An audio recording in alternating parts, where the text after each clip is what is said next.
Alam mo ba? Hindi doktor, hindi nurse, at lalong hindi pharmacist. Marami sa atin ang hindi nakakakilala o nakapapansin sa kanilang trabaho.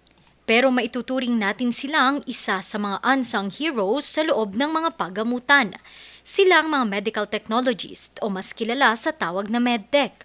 Silang nagkukumpirma at nagpapatunay sa mga resulta ng ating mga laboratory at kung wala sila, mahihirapan ang mga doktor sa pagdiagnose sa mga pasyente. Tuwing ikatlong linggo ng Setyembre, ipinagdiriwang natin ang Medical Technology Week dito sa Pilipinas.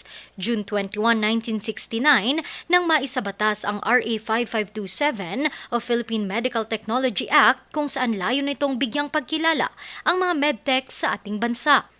Ilan sa kanilang mga kakayahan ang pagsasagawa ng laboratory testing sa blood samples, urine, fecalysis, tissues at iba pang body fluids.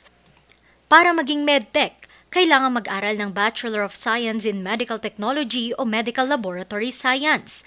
Pagkatapos ng 4 o hanggang 5 taong pag-aaral, kailangang maipasa naman ang Medical Technologist Licensure Exam o Board Exam ng Professional Regulation Commission.